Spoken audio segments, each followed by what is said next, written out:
What's up, everybody? Welcome back to Rewatchers Council, where we talk everything about the Who. We're going to talk to the Who almost exclusively on this one. Wait. We talked about that before. Getting onto the internets today, we're going to be talking about where the wild things are, and maybe the Who. Maybe the Who a little bit. Mhm. Joining us, Yo, Rob, have you ever noticed that we never do this show on time, like ever?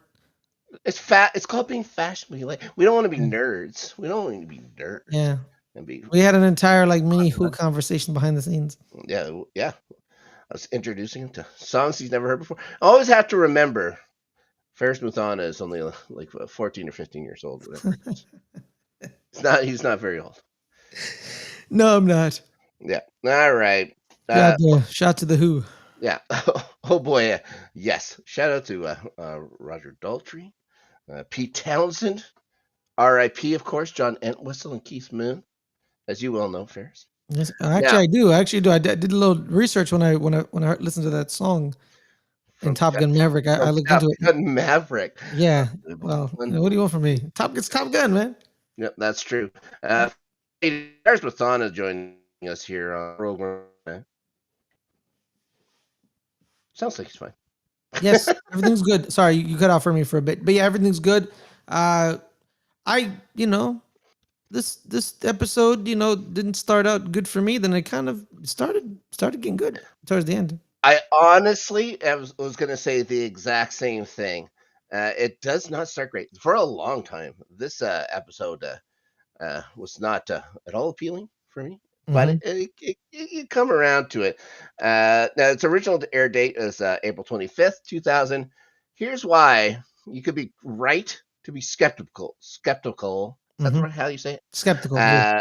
Uh, yeah, of this episode. It was written by Tracy Forbes. This is the last episode she wrote for the show. The last one she wrote was Something Blue, which was okay. That was the one Yeah. where they were convinced like Buffy and Spike were going to get married and all those kind of things were going to Hmm. happen. But she was also the writer of Beer Bad. Oh. Yes. So you go into that with the knowledge she wrote Beer Bad, and I think that's just Hmm. for me. It's going to be in there and stuff like that. But I did like Something Blue, and it turns out I do enjoy this episode as well. There's some not great parts to this episode, though. I can tell you that some people do not shine at all in this episode. That's for sure. Hmm. Moving on. Directed by David Solomon. His last one was Goodbye Iowa. Dependable, David Solomon. That's what we can Hmm. say about him. The number one movie in your United States, I guess in our North America, Ferris. Hmm. U571. U571 when this episode came out. About that submarine that gets boarded, if I remember right. I think John Bon Jovi, of all damn people, are in it. Matt McConaughey. Now, the number one song in the United States of America, probably one of your all-time favorites, Ferris. I'm not, and it ain't no lie, baby. Bye Bye Bye by NSYNC was the number one song in America at this time. I was more of a Backstreet Boys guy. You are, well, I was going to say you are a monster, and I'm sure I you are. want it. Tell me why. Again, Yeah. the number one song in the UK.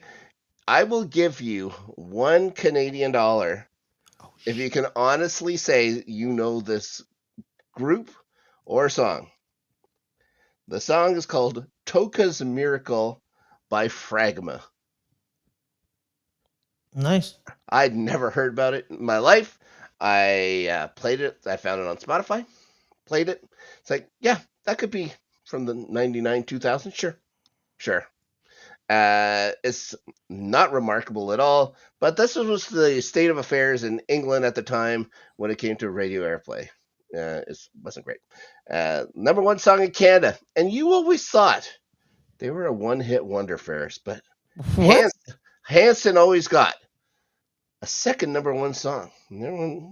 People remember. Maybe it never went to number one in the United States. Actually, it's called "This Time Around." This time around by Hanson. Oh Uh, man, you talking about the Umbop kids? the Mbop kids. They weren't finished. They weren't finished with Mbop. Yeah, They kept going on. So, Brandon Moore. Oh, this episode. Oh oh boy. yeah. Well,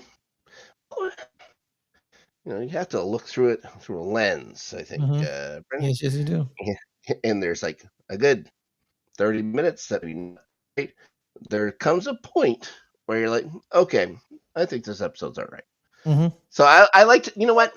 Maybe I'm weighing more the good than the bad. But I mean, that's what we're here for.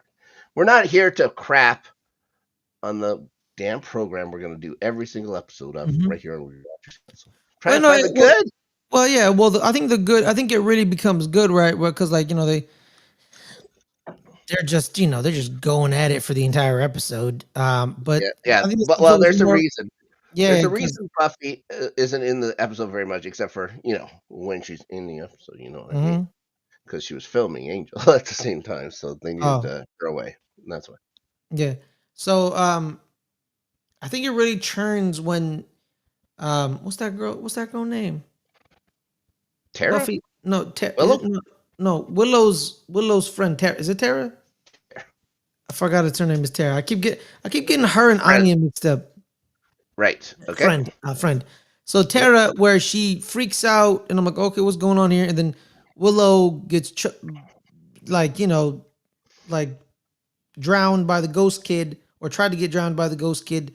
And I think that's when the show kind of turned, where it's like, okay, where are they going with this? Yeah. And then they diverge more, and then Tara's like, she's back from her trance, and she's like, yo, something feels wrong about this house. And due to the fact they're both Wiccans, or is it witches, whatever what they want to call themselves. Yeah. Um, Right now, they're calling themselves Wiccans, okay, yeah, they're Wiccans. which isn't really right. I think No, it's not Wiccan. right. Yeah, it's not correct. Yeah. But So yes. then they kind of churned them, and then Anya and Xander come back, and then they all go try to fix it, and then they find Giles. That's when the episode starts popping off, and I think it really churned the way the episode went, and it was pretty good. Yeah. So the DVD synopsis of it says while Adam is recruiting an army of vampires and demons, Riley and Buffy's passionate lovemaking unleashes a group of poltergeists inside a frat house. Mm-hmm. They had to mention Adam, I guess, in the thing, and that first fight we get with Buffy and Riley. They're Yep. fighting a demon. They're fighting a vampire. Cats and dogs. What's the life from Ghostbusters? Cats and dogs living together. Mass hysteria. So they have these two fighting together, Mm-hmm. and it turns out that doesn't happen very often, but it does give us the chance for Buffy to say, "You take Fang, I'll get horny," pun, which I think felt like a Led Zeppelin on that one. That didn't really land, I don't think. But you know, the the cold open or whatever. I guess it isn't even a really cold open as it pertains to the story, but the opening of it wasn't fantastic. But so these two are going to have sex for the entire episode, basically. Yes. This is what's going to happen. Yes. There's going to be a party at the frat house because the guys have been patrolling so much. As Mm-hmm. these army guys whose job it is to patrol have been doing it far too much. So they got to have a party. All this is fine. Mm-hmm. Of course, Giles is going to be a little miffed by that. Although he can't go and do it himself. Yeah. He has something he It's a has to prior do. engagement. He has something he has to do. Mm-hmm. We're gonna Mm-hmm. find out about that a little later. Now I do like the scene inside Xander's got a new job. We Mm-hmm. find out he's an ice cream man. You Yes. know what Yes. I Yes. mean? He Yes. has Anya tagging along with him. Of course, she's feeling unwanted. You Like know, like Anya's getting a always. little. They haven't had sex in one night, which is she can't stand it. Mm-hmm. They're gonna. She obviously Xander's not gonna be in love with her anymore. Now that this entire time they've been together, they haven't had sex in a night twice. And that's the rule breaker. as you well Mm-hmm. know, Ferris. But anyways, they start getting into it. It doesn't mean that he doesn't love her and stuff like that. There's more arguing, more arguing. He starts yelling at her. It's like, fine, you want to have sex? Let's have sex. Let's have hot, sweaty sex right here. Right here. They turn around. The window was open, of course, and there's a lineup of kids and adults waiting for their ice cream treats. Is that something you want to hear while waiting for a rocket? For goodness sakes, No, Ferris. no, no. I don't want that. I don't want to hear any of that. Ridiculous. Anyways, uh, then what else we got here? We have over at the frat house. Talk about how like there's no more ice cream men or ice cream people. There's all the time here in Canada. Really? It's a you would think it's like one of the major employers because I hear that thing going on all the time outside my house. Mm-hmm. It's the same song, ding dong ding ding ding ding ding, or It's the whatever goes. same one up there too. It's the same Oh song. wow. Ridiculous. Anyways, back at the frat house, Buffy and Riley, you know, being extremely friendly towards each other. Let's just say that. So friendly, in fact, that even Forrest doesn't seem to be perturbed at Buffy for some reason in this episode. Mhm. That's one thing I always kind of question. Why isn't Forrest more mad about this? Yeah. Well, he seems fine. Gran says that they're slaves to the rhythm, which is a ridiculous thing for a man to call They himself. kind of are. They kind of are. Well, they go down. For some reason, the frat house has become incredibly cold. Mm-hmm. So they have a red shirt frat house mate down there stoking a fire. Nothing bad can happen to this guy, right? This No, guy that we've never seen before, just stoking a fire everything's for some fine. reason when it's Yes, all cold out. and he's Uh, wearing a red shirt. I don't even know if he was wearing a red shirt. I was using that as the Star Trek reference, but Oh, of course, it's like if he is wearing a red shirt, just banging it over the head. This is about what's going on. homie's about to die. Anyways, yeah, it turns out they're so friendly up in that bedroom of Riley's that they've caused the fire to explode out of the fireplace, Yes. engulfing their friend in fire. He gets put out. Never hear about what happened to that guy. It's not like they called the No, we fire don't department. really. He No. probably got very severe burns. Oh, he definitely had a skin graft. Yeah. It turns out, Xander's put his foot down. He's going to this party. Doesn't matter. Anya is not. No, she doesn't want to go to the party. She wants to go to the bronze or something like that Mm-hmm. instead for some reason. Spike is going to try and scare her out of her cash. She isn't going to fall for it as a demon. So we get another meeting here. I have a vampire and a demon, even though she's an ex-demon. They're going to end Was up. she a demon or was she like a witch? Like a what? She was a demon? She's a demon. She's a vengeance demon. Vengeance demon. Yes. She's a vengeance demon. She's the Okay. reason why we had the doppelganger evil Willow and stuff Mm-hmm. like that. If you remember, I think Buffy, didn't she have like a patch over her eye or something like that? And Cordelia gets killed there. Lots of fun things. Angel was a dog, if you remember, right? Yes, he was. Well, he was Willow's dog. Anyways, so they're going to be spending some time together at the bronze. You Mm-hmm. know, they're going to be talking, complaining. It seems, Drinking and complaining, man. The tale is old as time. let's put a bookmark in with Anya meeting up with Spike when there's a problem in her and Xander's relationship. Mm-hmm. Let's just put let's put Mm-hmm. Put a let's little pin on it. Put a yeah, little pin on it. yeah. Anyways, they do a little daydreaming about doing harm to their partners. It's like Spike says, "Well, you do Xander, I'll go stake Drusilla." And then Anya feels bad about it. No, she isn't. And Spike gets lazy about it. It's like, oh, I'll do it later. Whatever. So we get back to the party. We get some English nerd going on Uh-huh. about what's that? How English tastes. And, oh, I hate these people. I hate these people so Mm. much. And all these faux, intellectuals and stuff like that.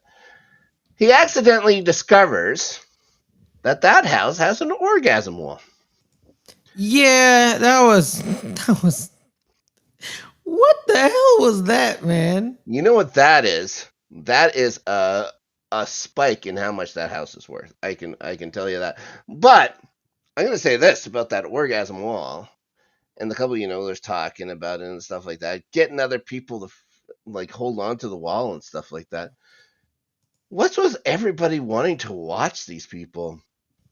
That would be like the least thing I'd ever want to see Yeah, like in it's my it life. becomes it becomes like a watering hole. People are just like watching people just having orgasm faces and they're Yeah, just like touching a wall. It's really weird. there's a Really show. weird. If I don't know if you ever watched The League, but there's I've a watched show. an episode or two. Yeah, where one guy's gets to see his dad doing his vinegar strokes. He called it classic episode. The guy with the vinegar strokes, Jeff Goldblum. Jeff Goldblum Of course it was Goldblum. played his dad. Anyways, we find out also Tara and Willow are at the party now. Uh, Willow thinks that horses are man eaters. She's afraid of getting her arm. Horses are man eaters? Yeah, she's afraid of man eating horses. But, Horses do bite. well, yes, they'll bite, they'll nip. Yeah. They'll nip. I've never known them to rip a man's arm off and eat it. Yeah, no, they're not like what is it? Like you ever there's a Bloodthirsty. They're not bloodthirsty monsters. yeah, it's not like lions, right? Like when lions kill a human, Mm-hmm. they get a taste for human and they go after humans. It's got yeah. That's the whole story of what was it? The thing in that Michael Douglas movie. Anyways, Yeah, yeah. With the ghost in the darkness. or so yeah, something like that. Yeah, yeah. So, anyways, Tara says, "Oh, I'll protect you and stuff like that." And if you want to ride with her, Willow asks if she promises. She said, "Oh yeah, no problem." Willow kind of touches her arm here, a little touchy, touchy. Mm-hmm. But Tara's gonna freak out. Says how disgusting it is. Then stops for a minute, says she's fine. This is when she's gonna run out to the washroom. Anya and Spike decide to show up at this party for some Mm-hmm. reason. He doesn't know it's the commando's frat house, Right. so he freaks out. Which is going to be fun in a minute. One thing I have to say is that at this point, Xander had been at this party for quite a while. He Mm-hmm. sees a girl there, straight up is hitting on her. Yep. Yeah, Straight up. Xander's a piece of shit in this Yeah. in Yeah, this he episode. is. He turns out at the end or whatever, like he's the hero and he's with Anya, but there's a reason people don't like Xander. And this is one of, and we know who his avatar base or who he's the avatar of and stuff like that. And now you can Now I've been telling look at it. people he a piece of shit, man. I told you he was a piece of shit. Like what? Episode 2 of Yeah, this series, Rob? Episode 2. I was like, that dude's a piece of shit. yeah, but he's gonna give Anya crap just for showing up Mm-hmm. with Spike. Uh, then He was hitting on that. He was hitting on that one girl that ended up started, chopping her hair off. yeah, Julie. Her Yeah. name's Julie, and this is when Xander starts going on about was it Captive Something ain't right. or whatever. Captive, Yeah. he's here and da da da. And Spike kind of freaks out, finds a place. He never leaves. He never leaves. He just finds a different place to go hang out in, which is fine. Anyways, I think the commandos stopped caring about Hostile 17. Hostile 17. Anyways, no one seems to notice him. Anyways, no one could give a crap for some reason. Mm-hmm. We see, yeah, Xander and Anya again. She's Mm-hmm. talking about liking, Xander's penis, which is Okay. all right. Okay.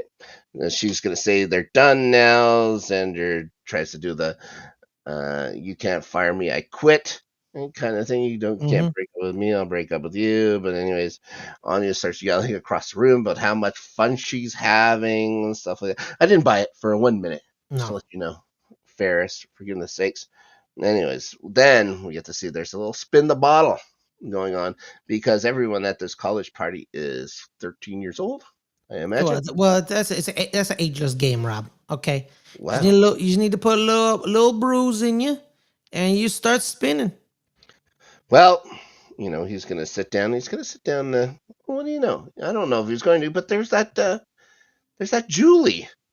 Mm-hmm. What he's gonna be going over there, and then with this when we get to see more Mm-hmm. people with the orgasm wall. We get to see uh, Xander spin the bottle. It points to Julie, and he's gonna go kiss her, but she freaks out again. She runs off. This is when we see her saying, I'm bad," over and over, cutting her hair off. Yeah, disturbing. I would say that. Yeah, the show got good and disturbing at this Yeah, moment. yeah. Anyways, we're gonna see Willow finding a kid drowning in the tub. Well, Mm-hmm. she's off looking for Tara. Disappears, but reappears right behind her, looking all Mm-hmm. frozen for some reason. Yes. It's gonna get to a point where I don't understand any of this parts and stuff like that. Like maybe like going under the water and stuff like that. But why he would look frozen and dead behind her and stuff like that? They say outright, no one ever died in this frat house Mm-hmm. when it was a home for disturbed teenagers or Mm-hmm. whatever it is. Yeah. And we're gonna see Willow scream again. Probably the afterlife probably did that to him. I guess so. Or maybe they just want to spook the people out of there That and too. stuff. So uh, Willow screams. This is one moment where Riley and Buffy actually stop what they're doing, uh, Finally. just to kind of notice that there was other people even in Mm-hmm. the house or whatever. But it doesn't last long. It literally lasts a moment. Mm-hmm. Then back at all their friendliness. They're getting to know each other here. Yes, very well. I think that's what you can say, anyways. The gang is going to start meeting up Mm-hmm. here. They're going to start telling about the ghosts. Xander starts questioning why people even come to these parties, which is true. Uh, Mm-hmm. Tara finally shows up, says the house is off. You know that Tara can be empathic when it comes to things. Mm-hmm. Mm-hmm. No, no, Mm-hmm. this is not right. We got to get out of here. She was right again. Yeah, we got it, guys. We are out of here. So, never mind.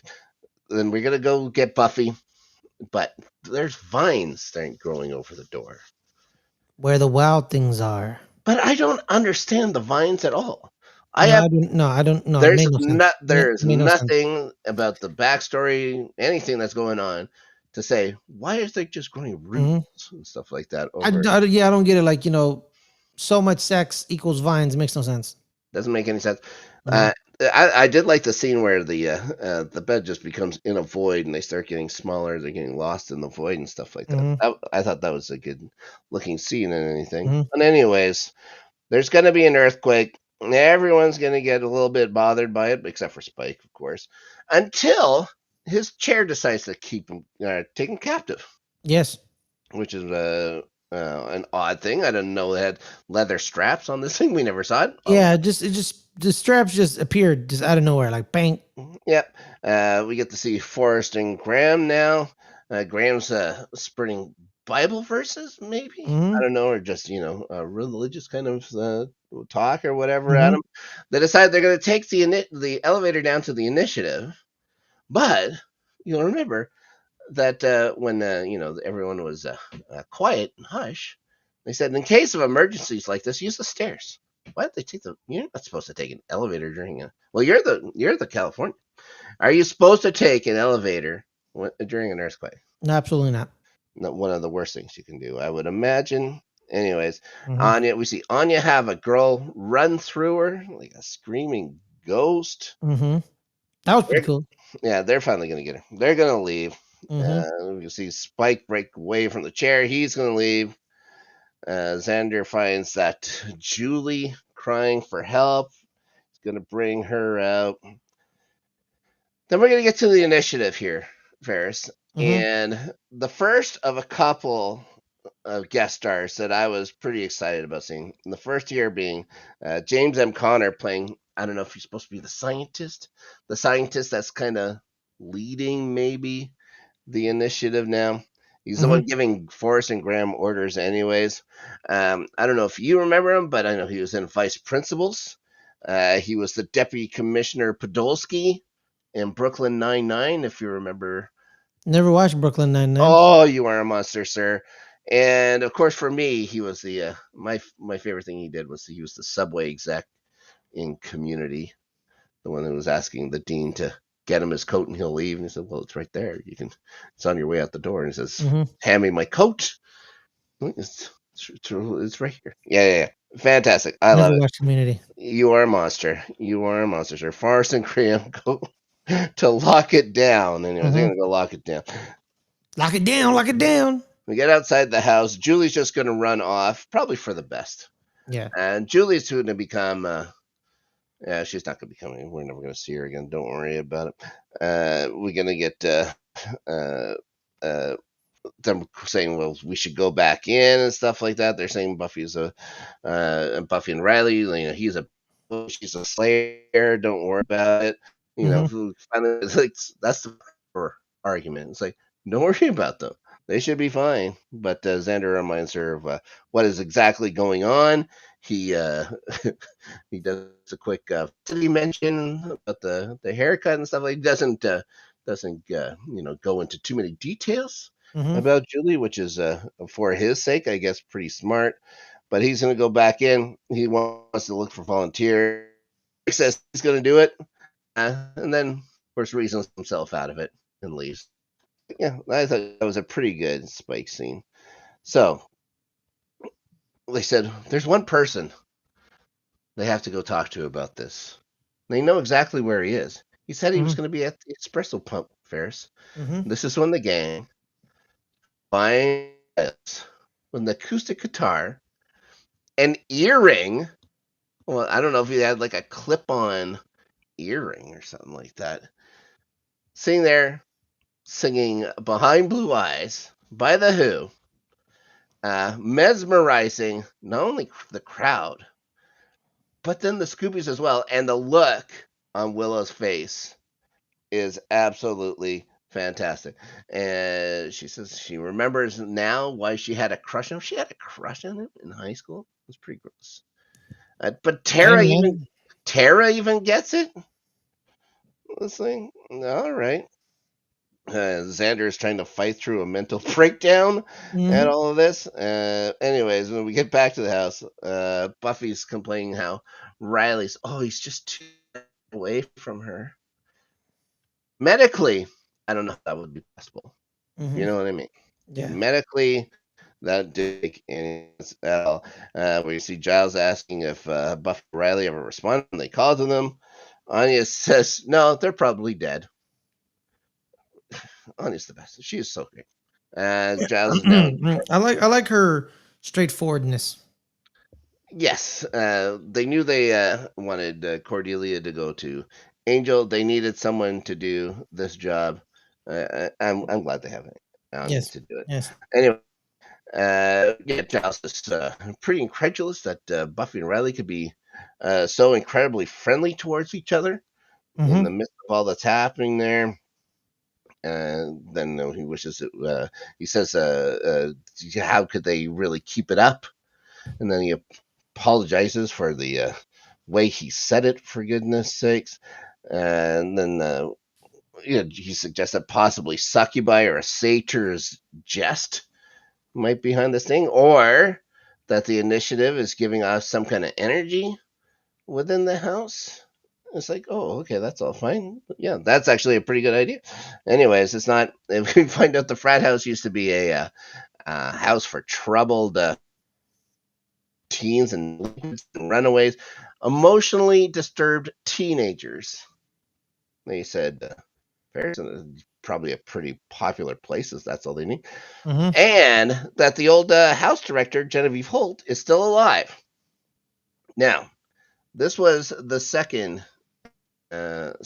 coming up that was pretty pretty for me, having forgotten that she's actually on the show. Genevieve Holt is played by Catherine Houston. She was in Wedding Crashers, and she won a couple Emmys for playing Mrs. McCluskey in Desperate Housewives. But Yeah, yeah. if Adelia was here, she'd know that she was also Mrs. Landingham, President Jeb Bartlett's secretary Yes, she is. on The West Wing, until Yes, she's she is. killed by a drunk driver, and gives one of the best television series episodes ever in the two cathedrals. So yeah, so that's I was very excited to see her. That was a Seems like great episode, man. seems I like knew her right away. I was like, hey, yo, I know her. She's one of the like, I know that person. You yeah, know what I mean? fantastic.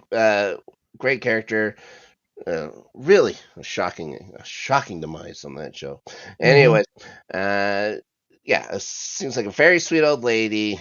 She's proud about how she raised her kids in the way of the Lord. You know what I mean? Mm-hmm. She's also won a medal for doing what she did. Giles ever noticed or asked her if she ever noticed any kind of disturbances or anything there. She says, "Oh, that's crazy talk."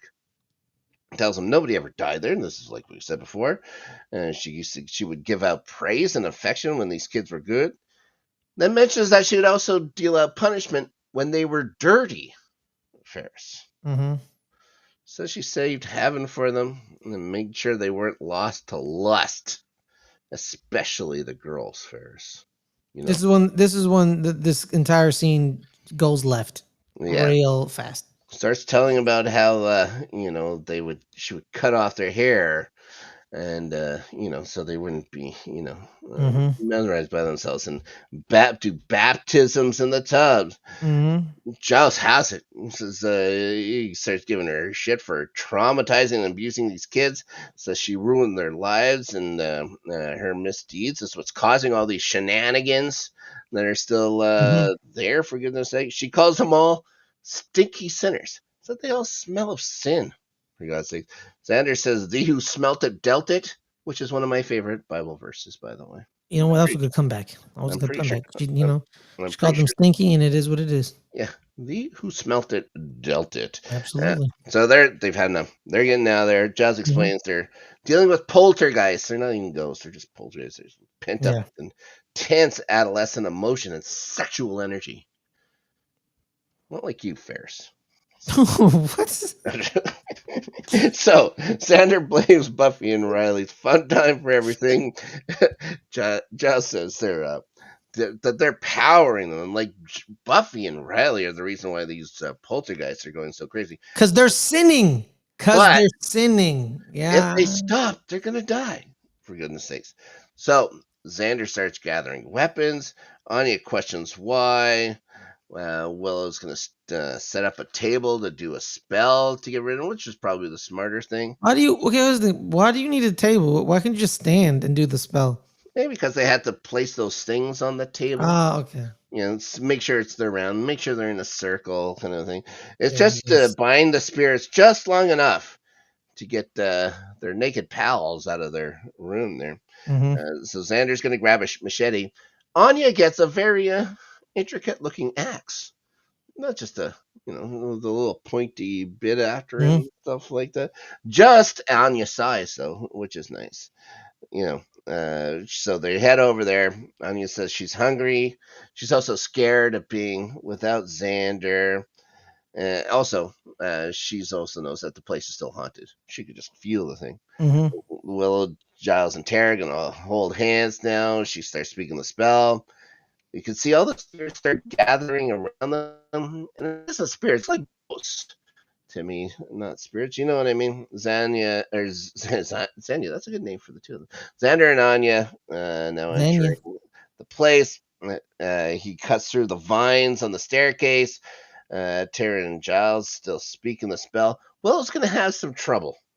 She's gonna trip on her words here and stuff like that. Xander and Anya are gonna make it to Buffy's door, but because Willow kind of screwed up here, the wind's gonna pick up here. The circle. Tara's imploring these things. No, find peace. Find peace. but they lose him. So Xander is going to get dragged into the bathtub to get drowned. Anya's thrown from the second floor to the first floor. Remember, Anya is mortal now. She is not a demon. She isn't any star. She's just a regular person. Mm-hmm. She's just kept right back up at the stairs. Maybe because she kind of also lands on the couch kind of thing. Maybe that's the thing Yeah, that that's probably why. gets it. Anyways, Very plush landing. she's gonna call all the spirits of the kids there crybabies. She's gonna have a vine go through her hand. Mind you, again, she's a human being. Mm-hmm. She has a vine go through her hand. She seems fine with it. She's like crucified by this damn vine and stuff like that. She's like, oh, it's fine. She's going to manage to save Xander. They're gonna get back to the hall. It's now even more overgrown. It's really, picking up speed. All these vines and vegetation, Mm-hmm. whatever. Xander gets knocked down. The house is going to continue to fight them. They're finally going to make it to Riley's room. They're going to open it easily, it seems. Not a real fight. Buffy and Riley now back on the right plane. You can see them come sucked up right towards camera. She Mm-hmm. gives Xander shit for not knocking. And the two Xander and Anya just kind of credits at the end. It's like, whatever. Like, at least this is done. Knocking wasn't an option. You didn't put a tie around your door so we could walk. There is etiquette to all Yeah, this. For you goodness have sake. to put a And at a tie. party. You're at a Exactly. party. You put a tie on the door to tell everyone don't A come sock. in. If you Or a don't have a sock. tie, you go You sock. don't have a tie, you have a sock. Yeah, you put a sock on the It's door. a universal language. You don't even need Yes, it's a universal right language. words. You Ridiculous. guys didn't put the indicator. So this is all their fault. Like, they've been blamed for the entire thing already. But now it's kind of that. Basically, it's their fault. All they needed was the sock, and the spirits would have got it. And said, now we get it. Now we know what's going on. Don't worry about it, guys. Anyways, we're going to go back to the cafeteria, assuming it's the next day. Buffy and Riley having to come to grips with Giles' singing. Xander asks Anya to remind him to skip the midlife crisis. Ferris. She just says, okay. Nice and quietly. Willow again mentions how sexy it was for some reason. Riley apologizes on both of their behalves. Anya tells them to feel shame. And it ends on a nice playful bit of saying how horrible it was. Her and Riley and Buffy didn't, what a horrible time they Yes. had. Well, next time won't be a horrible time on this show. Next time we're gonna get an old friend come back to town. He hasn't even been gone all that long. New Moon Rising is the next episode, Ferris. But it won't be next week. It'll have to wait for a couple weeks because I'm going to be away in Toronto next week, getting ready. Well, going to see my dad. Also, getting ready to see Oasis return to North America. Can't wait for that. But how about you, Ferris? What are you up to here on the good old Let's Get Ready Network? Tomorrow, 3 p.m. Pacific, we're doing our Angel version of the Rewatches Council. Then same day, 5 o'clock Pacific on our sports channel. Me and Caleb are doing our Good Friends, Better Rivals preview show for the Giants preseason game on Saturday. And then on Saturday, 5 o'clock Pacific, it is our Rewatchers Council MCU edition. I think we're doing Doctor Strange. And then later on in that day, around probably 7:30, 8 o'clock, me and Caleb are doing our post-game analysis show of our preseason game we watched. So it's a busy couple of days for your boy. NFL preseason in full effect. Yes. Over on the sports channel, Good Friends, Better Rivals, starting 11 has started back up. Dealing, I previewed the season through the eyes of Arsenal and Chelsea. You also talked about the other clubs, some of the news that's going on. It kicks off this weekend. Chelsea against Crystal Palace. Arsenal. It doesn't matter who Arsenal's playing. Really. Yes. The truth doesn't matter at all to me. Now, over here, like I said, we got 5x5 tomorrow. on the Angel Rewatchers Council. There's no LGRN after Snark this week. It'll be back at the end of the month. After I do some cross country touring, as they say. Mm-hmm. Now, thank everybody for watching along with us. It was fun to talk about where the wild things are. And in the immortal words, Willow Rosenberg, Oh. I'd like to thank everybody and wish you all a good night.